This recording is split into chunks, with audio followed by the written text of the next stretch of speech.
Dear Trump, what in the actual hell derailed your so-called juggernaut, this bloated balloon of bluster and bravado that's somehow still floating a year into your second term? Let's dispense with the pleasantries and the alternative facts right off the bat. It was your reckless, unhinged play at dictatorship. Not some shadowy deep state conspiracy or rigged voting machines. No, it was you, strutting around like a tin pot tyrant, convinced that the Oval Office came with a scepter and a license to rewrite the Constitution on a whim. And look where it's landed us. A nation fraying at the edges, institutions battered, and a legacy that's less golden tower than House of Cards collapsing under the weight of its own corruption. You've turned the White House into a reality TV set for authoritarian cosplay, and the American people are tuning out fast. We're not just disappointed, we're disgusted, done, and determined to dismantle this farce before it devours what's left of our democracy.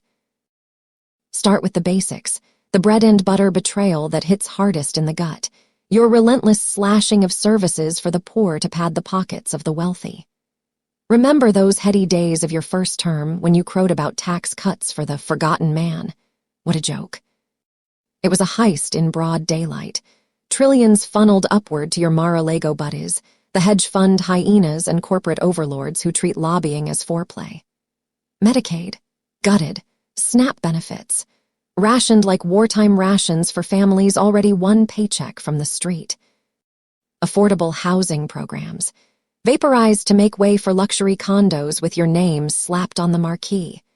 And now, in this encore performance, you're doubling down, proposing budgets that eviscerate Social Security while whispering sweet nothings about entitlement reform to your donor class. It's not fiscal responsibility. It's class warfare, plain and vicious. You've got single moms skipping meals to feed their kids, veterans sleeping in VA waiting rooms because you optimized the system for efficiency, code for neglect. The poor aren't your base. They're your collateral damage, sacrificed on the altar of trickle-down theology that never trickled a damn thing but misery.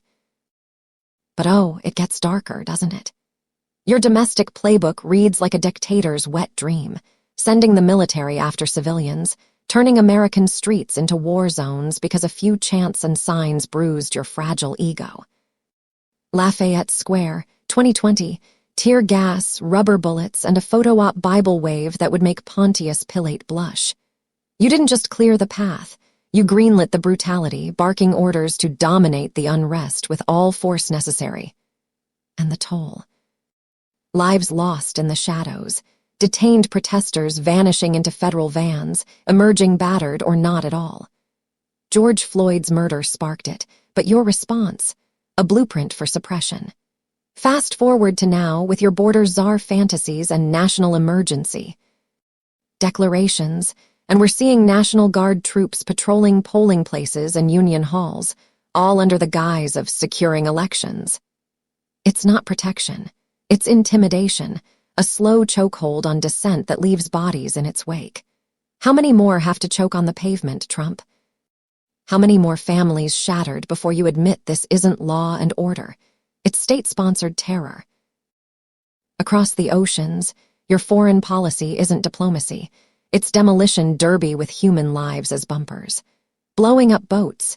Yes, those rickety vessels crammed with migrants fleeing the hellscapes your tariffs and tough guy tweets helped ignite. Remember the drone strikes you ramped up, the signature strikes that turned wedding parties into craters. Or the migrant caravans you demonized, only to bomb the routes they took. It's not about security. It's spectacle, fireworks for the Fox News crowd while refugees bob in the Mediterranean, drowning in your indifference. Yemen's famine, exacerbated by your arms deals with Saudi butchers. Gaza's siege, where you vetoed ceasefires to appease your evangelical puppeteers. You've starved civilians by proxy, turning America first into everyone else last.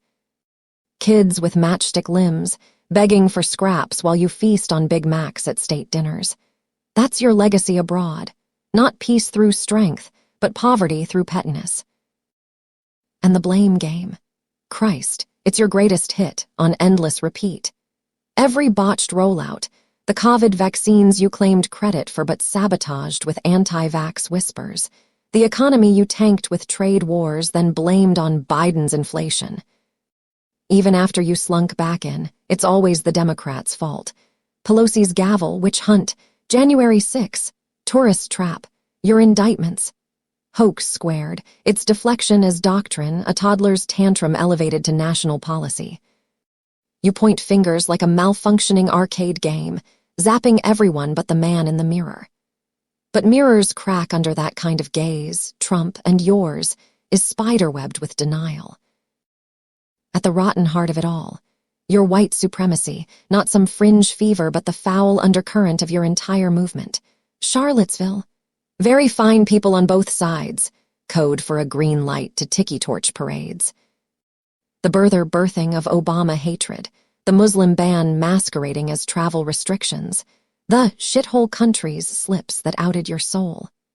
You've mainstreamed the poison, inviting proud boys to stand back and stand by. Retweeting QAnon fever dreams, and staffing your admin with alt-right whispers. Now, with Hegseth at defense and Miller lurking in the shadows, it's policy. Mass deportations targeting invaders with brown skin, voter purges in black districts, and critical race theory. Bans that whitewash history. It's not dog whistling anymore. It's a foghorn blaring hate that echoes in school shootings and synagogue sieges. You've normalized the nightmare, Trump, and for what? To feel like the big man in a small world. Starving civilians, domestically, internationally, it's your signature sauce. Food insecurity spiking under your reforms, with 40 million Americans lining up at pantries while agribusiness giants rake in subsidies.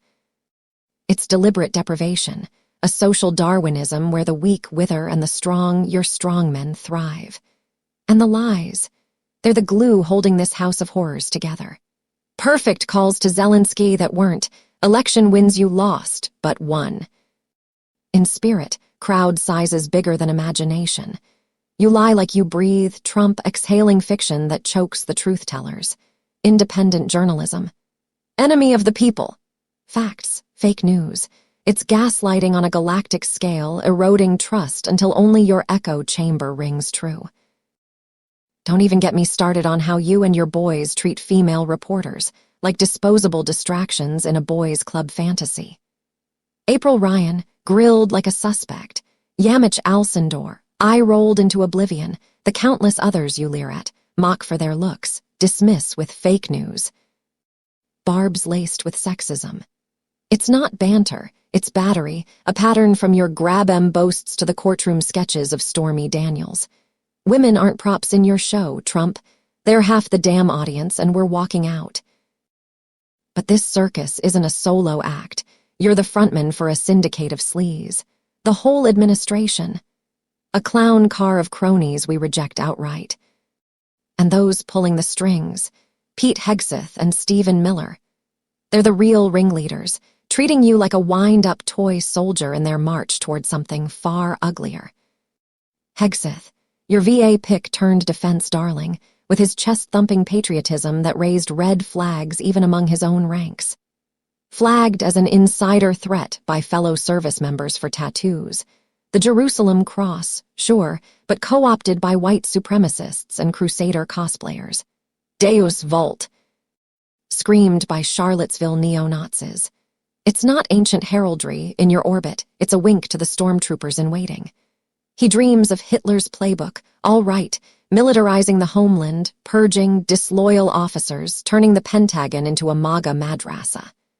And Miller, the soulless scribe behind family cages and zero-tolerance terror, now whispering immigration Armageddon into your ear.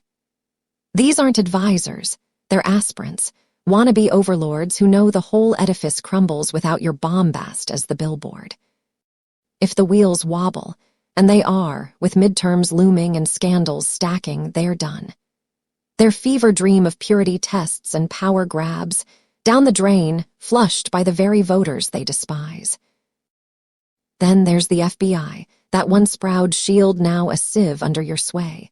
protecting pedophiles and power brokers while the rest of us get surveilled for liking the wrong tweet. And Johnson, Speaker Mike, your congressional coat holder, burying bills that might expose the rot, shielding the elite from accountability. It's a protection racket, from Epstein's Island to your hush money ledger. Speaking of Epstein, you promised the files, remember? "I'll release them day one," you crowed on the trail, dangling transparency like a carrot for the conspiracy crowd. But a year in, crickets, tampered evidence, sealed docs, and a blame cascade that would dizzy a weather vane. Hoax. You yelp, then sprint from subpoenas like they're kryptonite. Running scared from the flight logs with your name inked, the parties where boundaries blurred into black holes. Johnson runs interference in the House, quashing probes. The FBI drags feet on unsealing. It's abuse of power incarnate, weaponizing agencies to bury your buddy's bones while you serve up hate as daily bread. The lies, the cover-ups, the casual cruelty. We're done, Trump. Done with the division you peddle like snake oil, the fear you farm for votes, the America you imagine where only your tribe thrives. This isn't just venting, it's verdict. As an independent voice in this media madhouse, I've watched empires rise and rot, but yours. It's a masterclass in self-sabotage, a cautionary reel for history's scrapbook. You've messed yourself up, all right, by betting on fear over fortitude, hate over hope, and a crown that never fit. The reckoning isn't electoral, it's existential. We the people, diverse, defiant, unbreakable, see through the smoke. Pack your bags, not for prison yet, but for irrelevance. The stage is ours now, and the script. No more sequels for you. Santiago, D.C. Maria.